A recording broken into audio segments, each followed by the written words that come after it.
The Yoga Sutras are what Patanjali, who was most likely a compilation of great teachers, they're little sentences, if you will, or little thoughts that help us understand what yoga truly is and how we can practice yoga in our life. And the main message of those sutras is, what is yoga? And yoga is defined by the idea of the quieting of the mind stuff, is the best way that I understood it. And so what is the mind stuff? It's all those thoughts and ideas that are circling in our head that are preventing us from seeing the divine light within us, that are preventing us from finding that peace and that acceptance.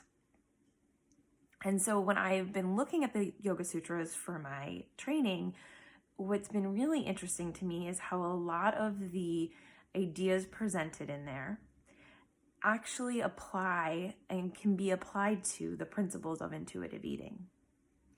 And so that's kind of what sparked this idea of anti-diet yoga, was how can we take the Yoga Sutras and how can we take the 10 principles of intuitive eating and can we marry them together in a way that allows us to practice yoga through our asana practice, the poses on our mat, our meditation practice, our pranayama breathing practice. Can we take these ideas and embody them to really understand them fully and really integrate them into our lives?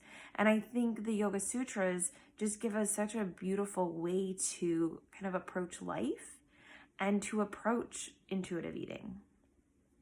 Now, I don't pretend to be an expert on the Yoga Sutras. I am constantly learning and constantly reading.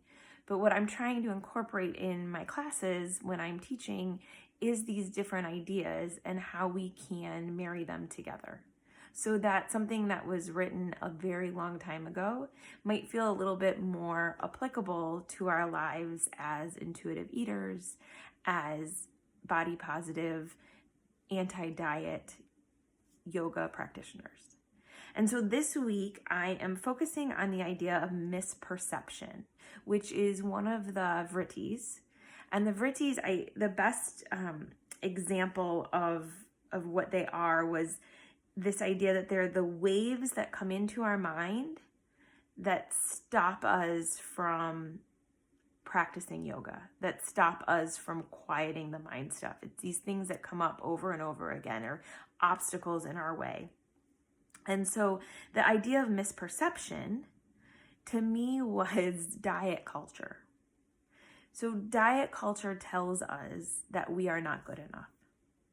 It tells us that we need to look a certain way, that we need to be a certain size, that we need to eat certain foods.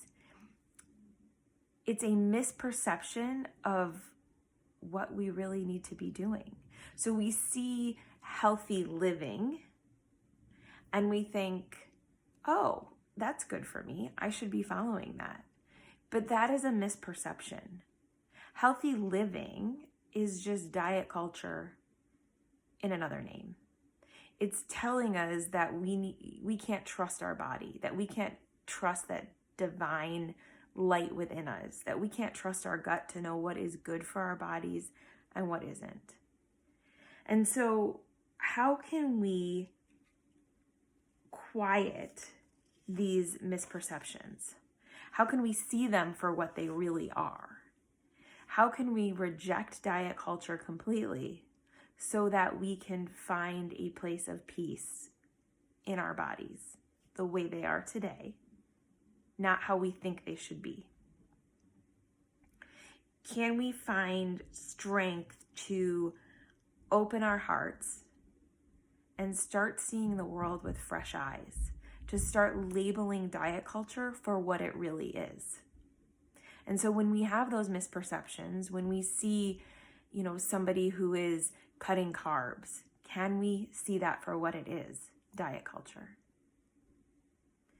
And so this week in our class on Sunday, we are going to be focusing on Dhanurasana or bow pose, and the idea of how do we open our hearts and how do we see the world for what it truly is. Can we breathe in as we open to possibilities, acceptance of ourselves, and exhale out that judgment that diet culture puts on us? Can we focus on being in our bodies the way they are right now and being okay with that? Can we look at ourselves with fresh eyes and see that we are perfectly fine the way we are? So I would love for you to join me on your mat. I will be on Zoom this Sunday at 8 a.m. Central Time. If you're interested in a link, you can join my mailing list by sending me a message, or there is a link in my bio. And I would love to see you on your mat and kind of play with these ideas of opening our heart and opening our minds and seeing diet culture for what it really is.